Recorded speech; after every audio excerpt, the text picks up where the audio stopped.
It all started with something small, a seemingly insignificant detail. Jessica's wedding ring. A simple platinum band, subtle yet elegant, adorned with a diamond that always caught the light in just the right way. She used to twist it around absent-mindedly whenever she was deep in thought. But then, one evening as we sat watching television, I noticed her finger was bare. The ring wasn't there.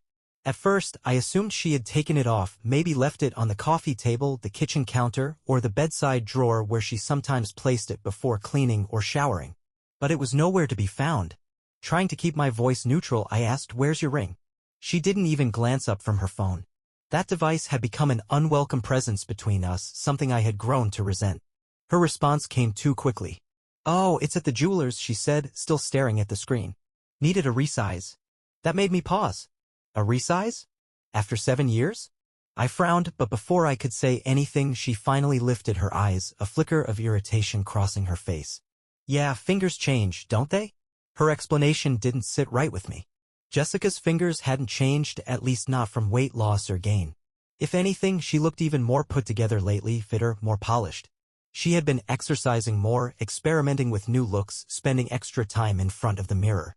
I had assumed she was doing it for herself, to break free from the monotony of routine. But now, the absence of that ring planted an unsettling thought in my mind. 2 weeks later, I got my first real sign that something was wrong. That evening, Jessica casually mentioned she'd be out late for a networking event with some new colleagues. Normally, I wouldn't have thought much of it. I had never been the jealous type. I trusted her, never minded when she went out alone. But this time, something felt different. I decided to test her. "Oh, that's cool. What kind of group is it?" I asked, keeping my tone light. Her response came too fast. "Just some people from work. You wouldn't know them." That dismissiveness rubbed me the wrong way. Jessica had always been an open book, sometimes oversharing the smallest details of her day. But now her words were clipped, her tone calculated. I couldn't ignore the nagging feeling that had been growing in my gut.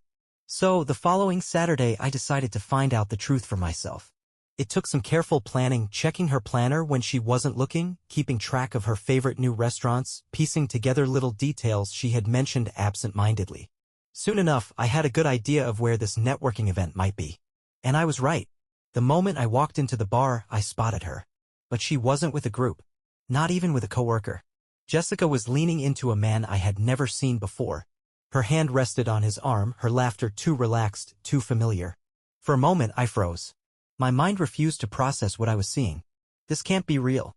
But then she reached up, touching his face, her fingers brushing against his cheek like it was second nature. And something inside me snapped. I didn't make a scene. Not then. Instead, I stayed in the shadows, observing. The way they spoke. The closeness between them. How her lips lingered near his ear, how she smiled at him in a way she hadn't smiled at me in a long time. She wasn't just hiding something. She was comfortable with him. Then she kissed him. I turned and left. I drove aimlessly for hours, replaying the moment over and over in my head. My hands clenched the steering wheel so tightly my knuckles turned white. By the time I got home, Jessica was already in bed. Her phone sat on the counter, its screen glowing softly with unread notifications. For the first time in our relationship, I picked it up. My hands trembled as I scrolled through her messages. And there it was. His name. Mark. Their conversation left no room for doubt. Stupid, flirty texts filled the screen. Plans. Inside jokes. Words she hadn't shared with me in years. But the one that shattered me was simple. "Can't wait to see you again tonight. You're worth the risk." She knew I had seen her leave the party early. She probably assumed I was just upset. But she had no idea what I was really thinking. I wasn't just upset. I was planning my revenge. The next morning, I woke up before Jessica. I sat at the kitchen table, a cup of coffee in front of me, untouched. My eyes stared out the window at nothing in particular, my mind racing through every possible way to confront her. Every word I wanted to throw at her, every emotion that burned inside me. But no. That would be too easy for her. Too satisfying. She didn't deserve easy. Jessica walked in a little after 9, her hair still messy from sleep. She wore my sweatshirt over her leggings like nothing had changed, like everything was normal. I felt my jaw tighten. I wanted to scream, to demand an explanation, but I forced myself to stay calm. "Not yet." Morning, she greeted me, her voice light, casual. She grabbed her favorite mug, humming some song as she poured herself coffee. I couldn't hold back anymore. "How was your networking event last night?" For just a second, she froze. It was subtle, almost imperceptible, but I caught it. She recovered quickly, turning to face me with a smile. A smile that felt fake. Good. Long. A lot of small talk, you know how these things are. Oh yeah? I leaned back in my chair, swirling my coffee lazily. Funny. I was in the area last night. Thought I might stop by, but I couldn't find you. Her smile wavered only for a moment. Oh, we must have left early. Ended up going somewhere quieter to talk. The lies came effortlessly now, slipping from her lips without hesitation. I nodded slowly, holding her gaze. And in that moment, I knew. She averted her gaze first, feigning interest in her coffee as she took a slow sip.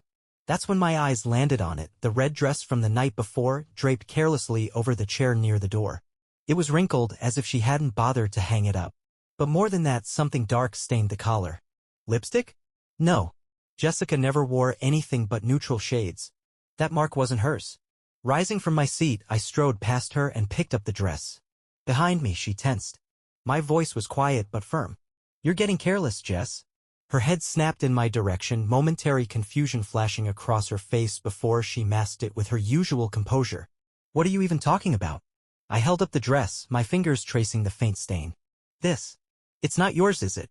For a heartbeat, she froze, her expression betraying a flicker of panic before she forced out a laugh, sharp and hollow, grating against my nerves.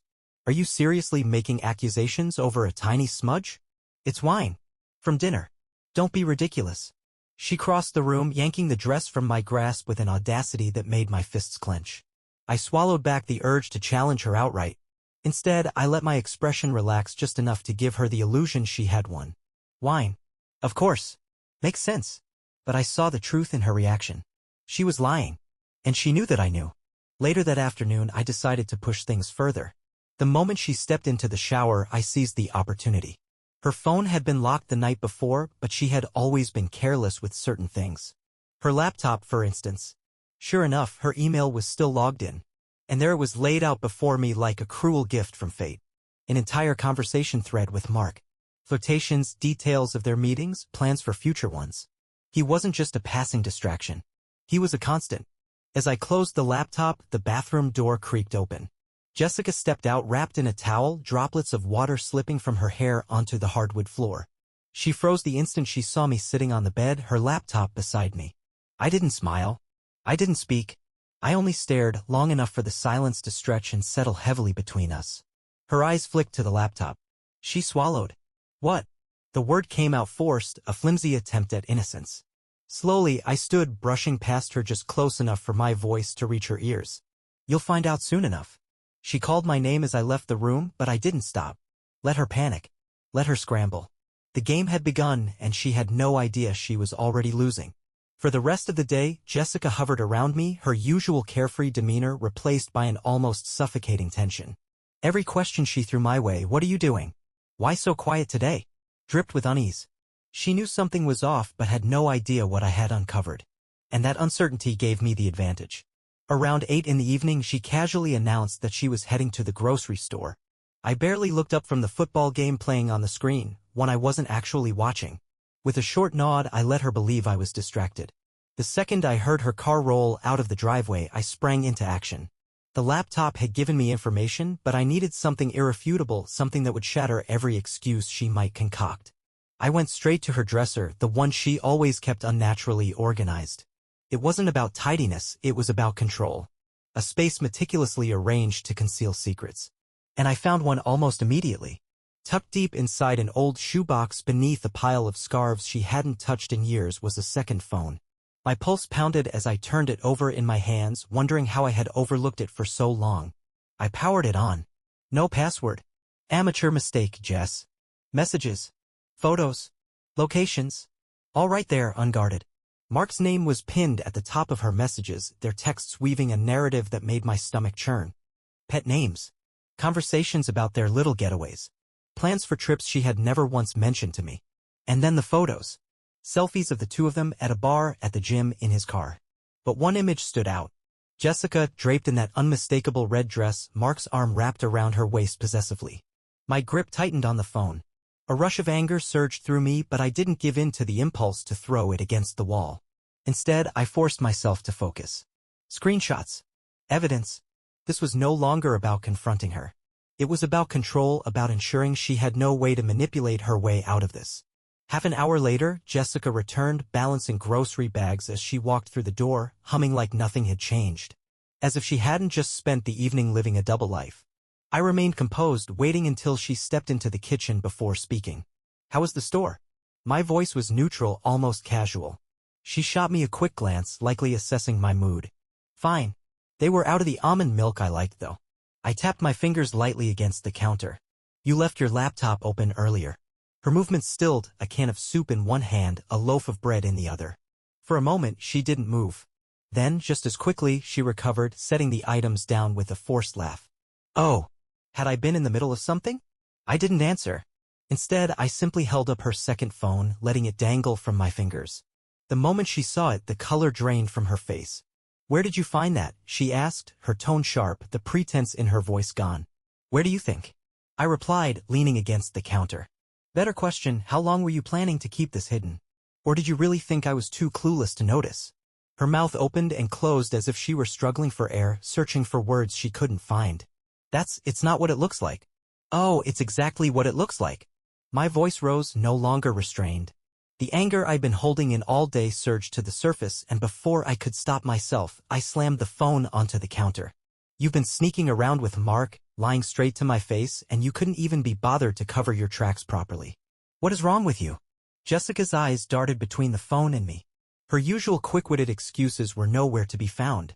Instead, she resorted to her final tactic, defiance. Maybe if you had paid more attention to me, I wouldn't have needed Mark. Her words hit like a slap, but I didn't flinch. Instead, I stepped forward, my voice turning ice-cold. Don't you dare try to pin this on me. This was your decision, Jessica. You did this. You destroyed everything. Not me. A tense silence filled the room, broken only by the sound of her uneven breathing.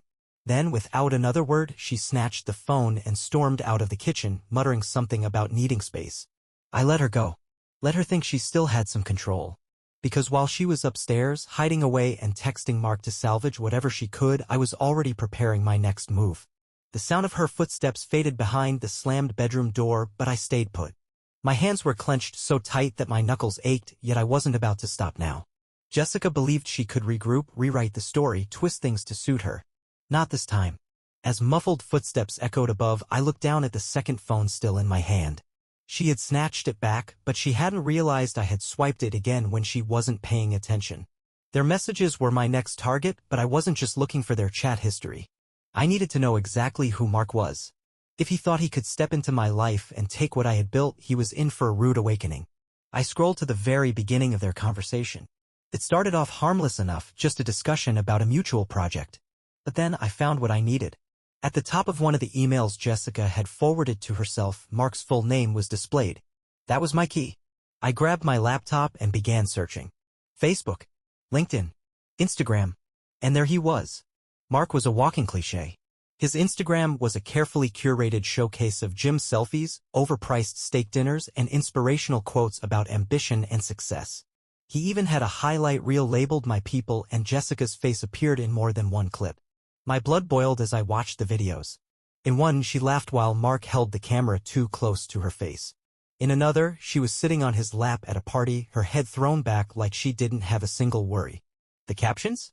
This one's trouble, but I like a challenge and some risks are worth taking. It wasn't just the blatant disrespect that got to me. It was how comfortable they were. Mark wasn't worried about getting caught because Jessica had never bothered to set boundaries. She hadn't even tried to hide it. Digging further, I found his LinkedIn profile. His job. His office location. Even the gym where he trained. Everything about him was laid out in his polished professional image. The arrogance was staggering. He clearly thought he was untouchable. But as I put the pieces together, a plan started forming in my mind. Jessica had betrayed me, but Mark had inserted himself into this mess willingly. That meant he was fair game. Confronting them outright would be too easy. It would let them play the victims. No, I wanted to dismantle their little fantasy world piece by piece. By the time Jessica finally emerged from the bedroom acting as if she had only come for a glass of water, I was already sending the evidence to myself. Screenshots of their pictures. His smug captions. Their messages. She hesitated in the doorway, watching me as I typed furiously at the dining table. Are you still sulking? She asked, her voice laced with condescension. I didn't even glance up. Oh, I'm just getting started. That shut her up. Without another word, she turned and disappeared back into the bedroom. Good. Let her stew. By midnight, I had compiled a dossier on Mark that could rival a private investigator's work. I knew his routines, his workplace, his hobbies, and I had all the ammunition I needed to make his life as miserable as he had made mine. The first step was simple. His workplace had an open email directory for clients and contacts. I drafted a carefully worded email to his boss, attaching screenshots of his Instagram posts and his emails with Jessica. I ensured the rephrased text adheres to your requirements while maintaining the story's integrity. Here's the rewritten version. I crafted the email with meticulous care, making sure it was professional, courteous, and laden with just the right amount of plausible deniability. Subject: concern regarding employee conduct. Dear manager's name. I hope this email finds you well. I recently came across certain posts on Instagram involving one of your employees, Mark, last name, that raised concerns about his professional behavior. Given that some of the content references inappropriate workplace relationships, I felt it necessary to bring this to your attention. Please let me know if you require any further details. Best regards. A concerned party. I didn't sign my name. There was no need. By the time Mark faced the consequences, he'd know exactly who had set the wheels in motion. As I hit send, a surge of satisfaction coursed through me. Jessica thought she could parade around with Mark without me noticing. Mark believed he could entangle himself in my life without repercussions. They were both gravely mistaken. The first domino had been pushed, and I was eager to watch the rest of their carefully constructed world collapse. The next morning, Jessica acted as if nothing had changed. She strolled into the kitchen, humming a light tune, draped in her favorite silk robe, wearing that same insincere smile. Her casual demeanor was almost laughable. Would you like pancakes? She asked cheerfully, pulling out a mixing bowl as though we were in the middle of a pleasant Sunday morning routine. I stared at her, stunned by her audacity. She was playing pretend, acting as though the fracture in our marriage hadn't widened into an irreparable chasm. A humorless chuckle nearly escaped me. Almost. No, thanks, I said, my tone devoid of warmth, my arms folding across my chest. I lost my appetite probably around the time you decided to climb into Mark's lap. Her hands froze mid-motion. The gentle clink of the whisk against the bowl ceased instantly. She turned to face me, her expression hardening. Are we seriously doing this again? She snapped, exasperation lacing her voice. You're reading into things that aren't there. I told you he's just a friend. The nerve of her. A friend. I scoffed. You mean the kind that sends messages about how you feel like fire in his arms? Or the kind who conveniently has you perched on his lap, wearing a dress you bought for our anniversary dinner? I made sure every word carried its full weight. Jessica's face lost color momentarily, but she was quick to recover. Like clockwork, her defenses shot up. You've been going through my phone, she accused, her voice rising. My private conversations? That's a serious breach of trust, you know. Unbelievable. She was trying to paint herself as the victim. The sheer absurdity of it almost made me laugh. Violation of trust? I repeated, stepping closer. You're involved with another man, and somehow I'm the one who has crossed a line. Do you even hear yourself? She rolled her eyes, frustration flashing across her carefully composed expression. I don't know what you think you've seen, she said sharply, but you're overreacting. Mark and I haven't even. A dry, humorless laugh cut her off. Don't even finish that sentence, I warned. I've seen the messages. The pictures. Lie to yourself if you must, but don't insult me by lying to my face. For the first time, she faltered. Her mouth opened as if to respond, but no words came out. Finally, she placed the bowl down and crossed her arms. Fine, she admitted, her voice cold and measured. What do you want me to say? That I made a mistake? That I was lonely? You're not exactly a saint, you know. You're always consumed by work, wrapped up in your own life. Do you even notice me anymore? And there it was, the inevitable blame. Twisting the situation, making her betrayal somehow my fault. Don't, I said, my voice low and firm. Don't even try to turn this around on me. You had choices, Jessica. You could have talked to me. You could have walked away if you were so unhappy. But instead, you chose deception. You chose to sneak around and make a mockery of our marriage. Her jaw tightened. For a split second, her carefully constructed defenses wavered. You don't understand, she murmured, her voice quieter now. It wasn't supposed to happen like this. I arched an eyebrow. Oh, really? Then enlighten me. How exactly was it supposed to go? Were you expecting me to just turn a blind eye while you played house with Mark? Or were you planning to discard me when it suited you best? Her silence spoke volumes. Before she could muster a response, her phone buzzed on the counter. Our eyes flicked to the screen at the same time. I didn't miss the way her face stiffened when Mark's name appeared.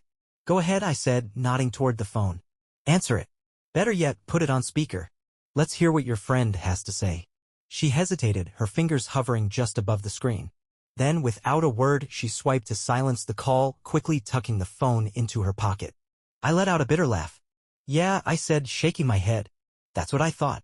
Jessica opened her mouth as if to argue, but before she could get a word out, I delivered my final blow. Oh, and by the way, I added casually, picking up my coffee mug and heading toward the door. You might want to give your little boyfriend a heads up. His boss is about to have a very interesting morning. Her eyes widened in alarm. What did you do? She demanded, panic creeping into her voice. I met her gaze with a cold smile. Just making sure Mark takes some accountability, I said smoothly. Since he's such a professional after all. Her expression was a storm of shock and rage, but I didn't linger to witness the full impact of my words. Without hesitation, I stepped through the doorway, leaving her frozen in place, clutching her phone as if it were the only thing keeping her grounded. This wasn't the end, not even close. The unraveling had begun, and I had no plans of stopping until their carefully crafted illusion was nothing more than ashes. The fallout started sooner than I had expected. By the time noon rolled around, Mark's Instagram had disappeared. The curated posts, the smug selfies, the carefully worded inspirational captions all erased, leaving behind an empty profile. Watching his online presence crumble in real time was almost poetic. Meanwhile, Jessica spent most of the day pacing in the bedroom, her phone glued to her ear.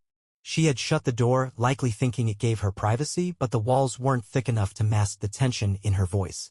Through the muffled barrier, I could still hear her frantic words, her desperate attempts to regain control. What do you mean he knows? Who told him? A pause. I don't care if your boss is angry. Fix this. This was never supposed to come out. A smirk tugged at the corner of my lips. Watching their carefully maintained world collapse was almost satisfying. By the evening, Jessica finally emerged, her posture stiff, her eyes sharp with barely contained fury. She was preparing for a confrontation, but I had no intention of backing down. Standing in the middle of the living room, she gripped her phone like a weapon, her gaze locked onto me. What did you do? Her voice was cold, laced with accusation. Casually, I glanced up from my laptop where I had been sifting through emails. Leaning back in my chair, I met her glare with a calm, steady gaze. What had to be done, I replied smoothly. Mark wanted to play games. I just raised the stakes. Her jaw clenched, and for a brief moment, something flickered in her eyes, something beyond anger. Fear. You had no right, she shot back, her voice trembling slightly. This was between us. You didn't have to drag him into it. Rising to my feet, I placed my hands on the edge of the table, keeping my tone measured. He was part of it the moment you made that choice, Jessica. Don't act like you're an innocent victim in all this. You created this mess, now you have to deal with the consequences. She took a step closer, her voice dropping to a harsh whisper. Do you have any idea what you've done? Mark could lose his job. I raised an eyebrow, letting the words sink in. Good. Maybe next time. He'll think twice before getting involved with another man's wife. The air between us crackled with tension. Jessica's face twisted as her emotions battled for dominance. Anger, shame, desperation. At last, she turned away, running a shaky hand through her hair. You're cruel, she murmured, barely above a whisper. I shrugged. And you're a liar. Seems like we're both learning new things about each other. Her phone buzzed again. She ignored it at first, but when it vibrated a second time, she couldn't resist. One glance at the screen made her freeze. That was all the confirmation I needed. Go on, I said, gesturing toward the device. Answer it. Or are you afraid of what he'll say? She hesitated, torn between defiance and fear. But eventually, she pressed the green button and lifted the phone to her ear. What? She snapped, her voice low. I remained rooted in place, studying every shift in her expression, every twitch of her fingers. No, I don't know how he found out, she hissed, pacing anxiously. I'm handling it. Stop calling me. With a sharp motion, she ended the call and spun to face me, her composure crumbling. You think this is funny? She shouted, frustration breaking through. You think ruining someone's life makes you better than me? A bitter laugh escaped me. Ruining lives? That's rich coming from you. You destroyed ours the moment you decided I wasn't enough. Don't try to play the victim now just because you don't like the consequences. Throwing up her hands, she let out an exasperated breath. What do you want from me? An apology? Fine.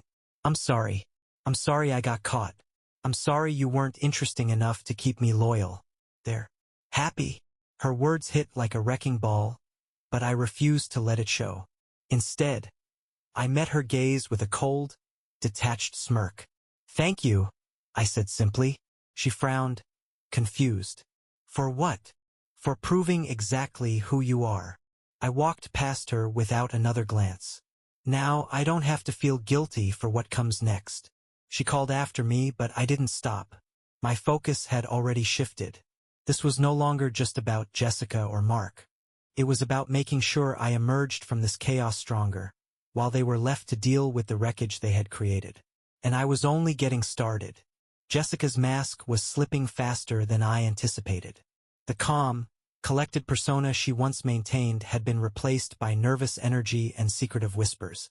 Every time I entered a room, she would stiffen, lowering her voice as if she still had anything left to hide. She didn't realize I was already far ahead of her. By the middle of the week, Mark's carefully built image was beginning to crack. A quick look at his LinkedIn profile showed he was suddenly on leave from work. A few casual inquiries with mutual acquaintances painted an even grimmer picture. Mark had been called into a meeting with human resources after someone, anonymously, of course, forwarded evidence of inappropriate personal conduct to his employer. When he left that meeting, he had looked visibly shaken, and word was already spreading about his involvement with a married client. That client, of course, was Jessica. Jessica never brought it up, of course. She carried on with her usual act, as if ignoring the turmoil I had set into motion could somehow make it vanish. But I wasn't satisfied with mere whispers and uncomfortable meetings with HR. I wanted something definite. That evening, while Jessica stepped out for a walk to clear her thoughts, I seized the opportunity to dig deeper into her second phone. Hidden among her messages with Mark was exactly what I had hoped to find: a plan to meet. Their conversation made it clear that this was meant to be a final goodbye, though neither of them truly believed it would be the last time. The details were all there: Friday night, 8 o'clock at a quiet little cafe downtown. It was perfect. I spent the following day ensuring everything was in place, fine-tuning every aspect of my plan. When Friday finally arrived, Jessica seemed uneasy but resolute. She avoided making eye contact with me the entire afternoon, a clear sign that she intended to go through with her plan. By 6:30, she casually announced she was heading out, mentioning a work dinner as she slipped on her heels and grabbed her bag. Her tone was overly nonchalant, an obvious attempt to sound natural. I didn't respond, only nodding as I watched her walk out the door.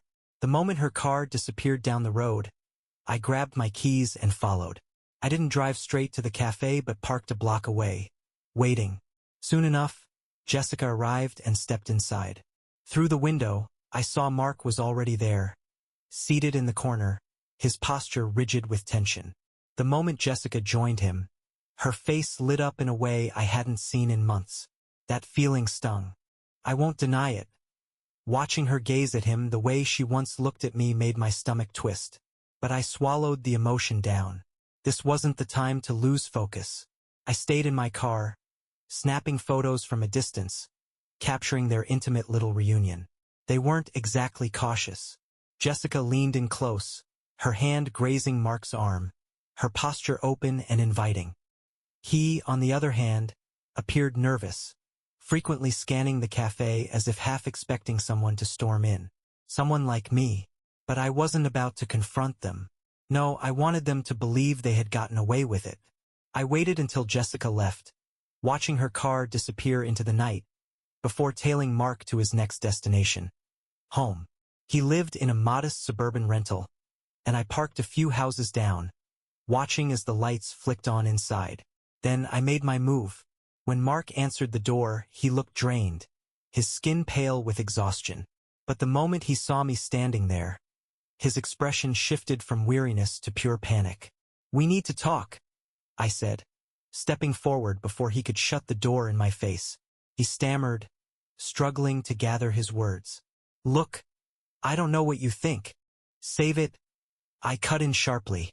I'm not interested in your excuses. This isn't a discussion. It's a warning.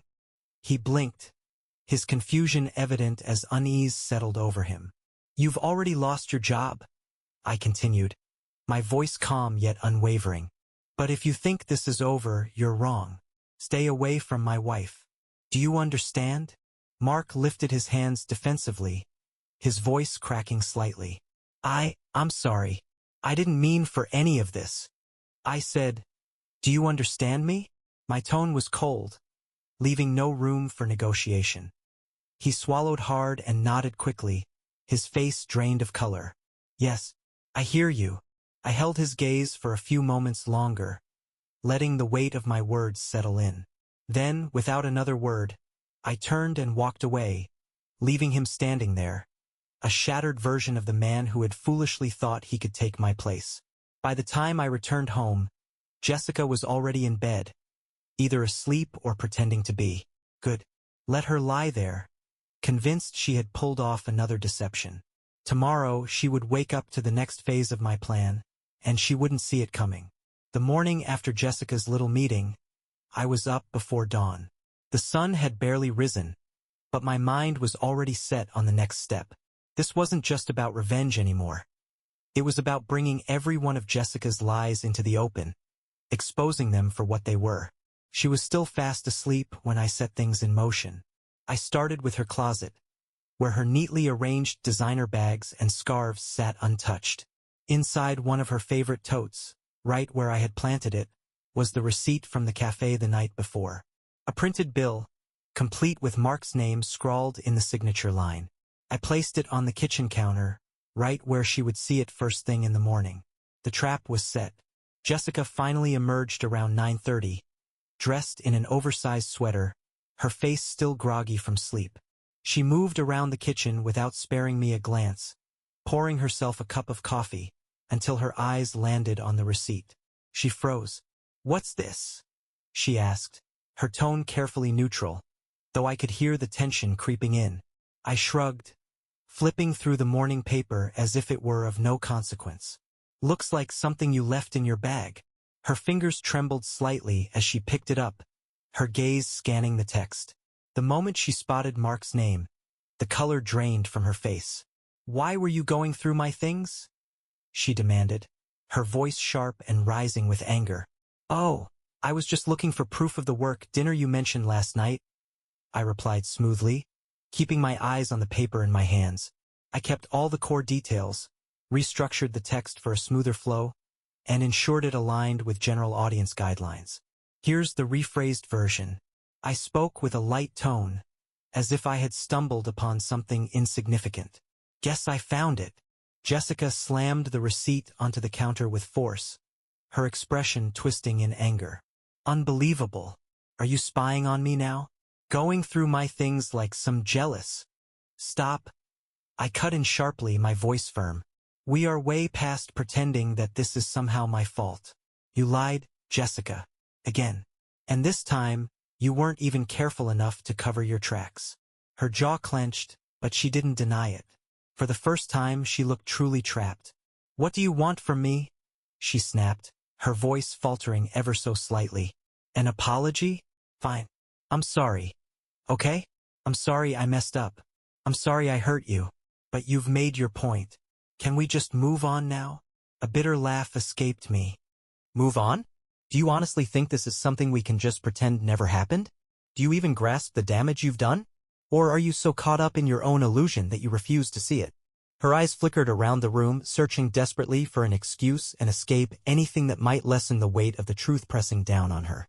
In the end, she simply collapsed into the chair across from me, her shoulders sagging.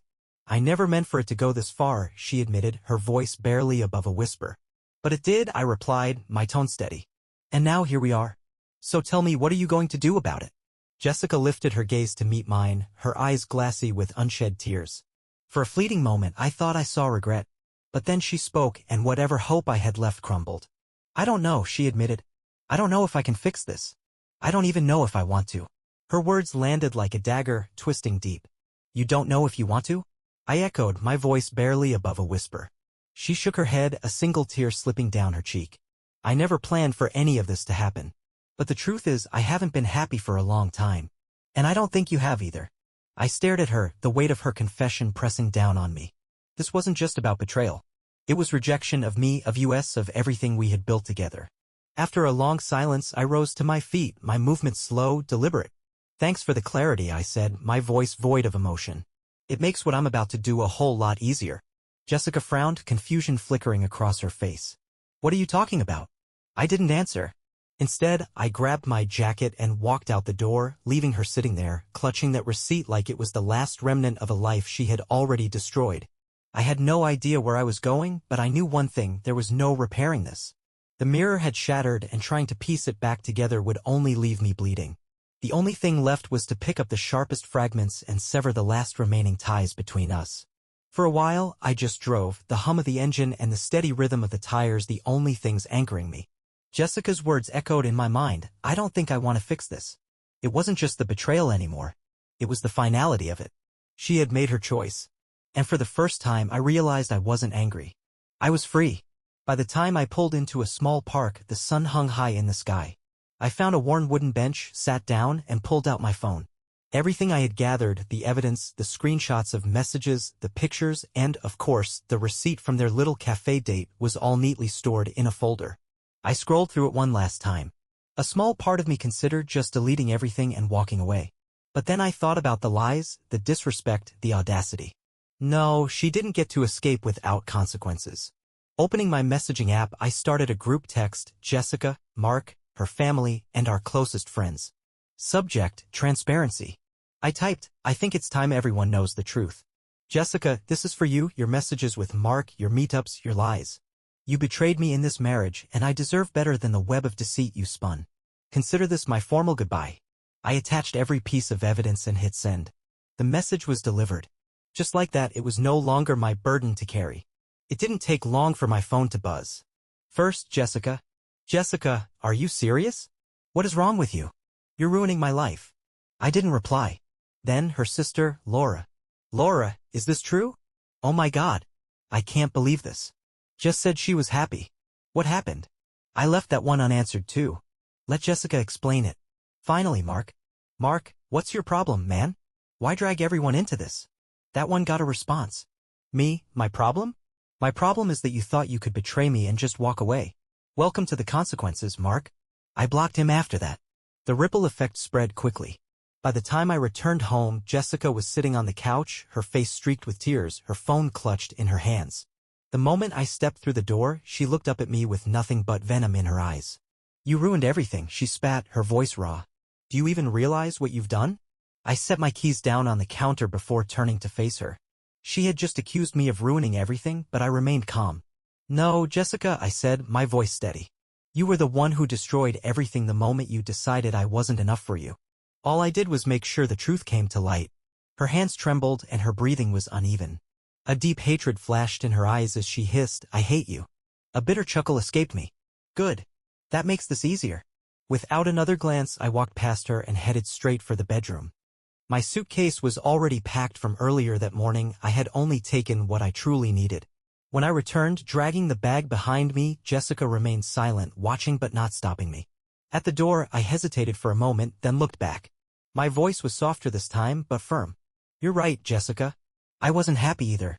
But unlike you, I had the decency to stay faithful. Her face crumpled at my words, but I didn't wait for a response. I stepped out, shutting the door behind me. And for the first time in what felt like years, I breathed freely. The weight of betrayal, resentment, and the lies that had bound me to her had finally lifted.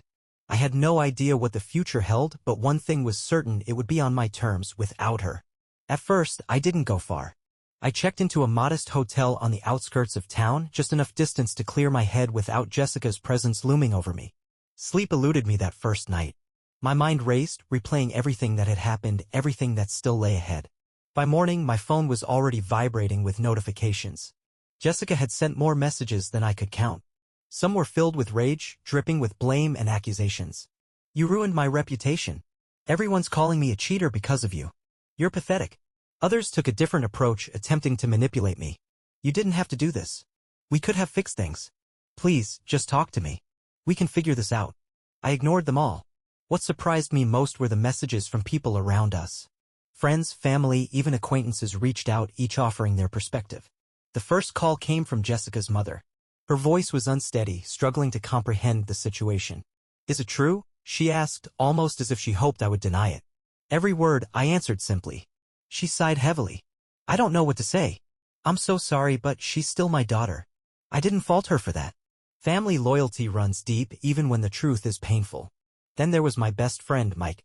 His reaction was a mix of disbelief and justified anger. "I never liked her," he admitted after I told him everything. "I didn't want to say anything before, but something about her never sat right with me." "You deserve better, man." I wasn't sure if his words made me feel better or worse. But the most unexpected message came from Laura, Jessica's sister. "I'm sorry you're going through this. If it helps, Jess has been like this her whole life, always convinced she could get away with anything. I'm glad someone finally called her out." I didn't reply, but her words stayed with me. This wasn't just about betrayal, it was about who Jessica truly was. By the second day, Jessica's messages had stopped. But the consequences of her actions were already taking effect. Word had reached Mark's workplace that his leave was now indefinite. Friends who had once stood by Jessica were now avoiding her, unwilling to be associated with the chaos she had created. Then came the final step. I filed for divorce. Even after everything, it wasn't an easy decision. 7 years of marriage couldn't just be erased. But every lie, every betrayal, every step she took with Mark had led us to this moment, and there was no turning back. That afternoon, the paperwork was served to her. This time, there were no frantic calls or desperate messages. Instead, later that evening, a single email appeared in my inbox. "I got the papers. I don't even know what to say anymore. I didn't mean for this to happen, but I know I can't fix it. I hope you find someone who makes you happy someday. Jess." For the first time, she had acknowledged some level of accountability. But it no longer mattered. I had already made peace with my decision. Sitting in that dim hotel room, staring at her message, I noticed something. There was no more anger. The rage that had fueled my decision to expose her, the ache of betrayal, had faded. In its place was something I hadn't felt in a long time. Freedom. Jessica's world was collapsing, and Mark was being dragged down with her. But for the first time, I wasn't sinking with them. I had a clean slate. No more lies, no more doubt, no more Jessica. And I was ready to embrace it. The day after I served the divorce papers, I did something I hadn't done in years. I went to the gym. Not one of those half-hearted visits that Jessica used to pester me about, but a real, intense workout. As the sweat dripped and my muscles burned, it felt like I was shedding the weight of my past with every rep, every mile on the treadmill. Jessica, Mark, the deception, the humiliation. Piece by piece, I left it all behind. I had left everything behind, each drop of sweat marking my departure. Later that evening, I found myself sitting in my hotel room, a notepad and pen in hand. Writing had never been my strong suit, but I needed a way to clear my thoughts. What comes next? Where do I go from here? The life I had spent more than 10 years building was gone, dismantled by Jessica's decisions. But in that loss lay an opportunity, a blank slate, a fresh beginning. The first priority was straightforward: find a new place to live. The house Jessica and I had once shared held too many memories, too many remnants of a life that no longer existed. I had no desire to fight over it. She could have it, I wanted no part of it anymore. The second priority was more personal: rediscovering myself. Over the years, I had dedicated so much energy to keeping our relationship intact that I had lost sight of who I was. What were my passions? What genuinely made me happy? These questions were both daunting and exhilarating. The third goal was simple yet significant: surround myself with people who truly cared. And that's exactly what I set out to do. Over the following weeks, I reconnected with old friends, those I had drifted away from, whether because Jessica disapproved of them or because I had been too occupied trying to be the perfect husband. I met up with Mike for drinks, rekindled friendships from college, and even re-established my bond with my younger sister, the one person who had always seen through Jessica's facade. "It's about time," she said when I finally opened up about everything. "You've always deserved better than her." Hearing those words struck me differently now. In the past, I might have dismissed them as simple sibling loyalty. But now? Now, I was starting to believe them. Meanwhile, Jessica was facing the consequences of her actions. The divorce papers had sent shockwaves through her world. Friends stopped answering her calls. Her family grew distant. Even Mark, the person for whom she had risked it all, had suddenly disappeared. One night, she sent me a single text. "I miss us." I stared at the message for a long time, feeling the weight of those words. They were familiar, yet empty. This was the Jessica I had once fallen for, the one who always knew what to say, even when she didn't mean it. But I wasn't that person anymore. I never heard from her again after that. Instead, I focused on myself. I poured my energy into work and took up hobbies I had always wanted to try: boxing, cooking, even photography. With each new activity, it felt like I was reclaiming lost pieces of myself. The biggest shift came when I finally moved into a new place, a modest yet cozy apartment across town. It wasn't extravagant, but it was mine. No lingering ghosts of the past, no reminders of betrayal, just a space where I could start over. The first thing I hung on the wall was a photo I had taken myself, a city skyline at sunset, its colors rich with promise. It stood as a reminder that even after the darkest storms, light always returns.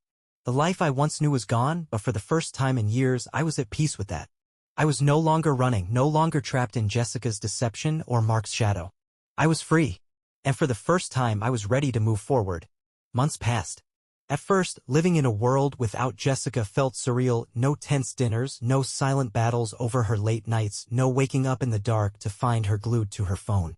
The absence of that chaos was unsettling at first, but eventually the quiet became comforting. The divorce was finalized faster than I expected. Jessica didn't put up a fight. In fact, she was barely present, both physically and emotionally. Her lawyer handled nearly everything on her behalf.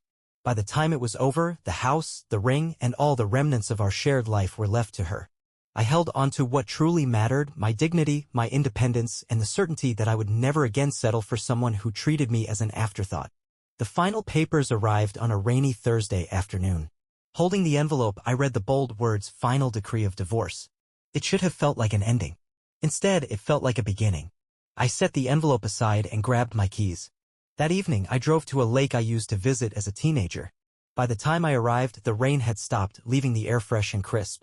Sitting on the hood of my car, I gazed at the water and, for the first time in years, allowed myself to dream, not about the future I had once envisioned with Jessica, but about something real, something better. As time passed, the sharp sting of betrayal faded into a distant ache. Occasionally, I'd hear whispers from mutual friends Jessica was struggling to piece her life back together. Her once solid reputation was in ruins. Friends had drifted away. And her relationship with Mark? It collapsed almost as quickly as it had begun.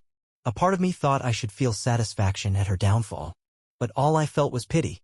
She had made her choices, and now she had to live with them. As for me, I was thriving. My career had taken an unexpected turn for the better. Without any emotional burdens holding me back, I dedicated myself entirely to my work, which led to a well-earned promotion and enough savings to start considering bigger aspirations. With newfound freedom, I began traveling, exploring places I had always longed to visit but never made a priority. And somewhere along the way, I met someone.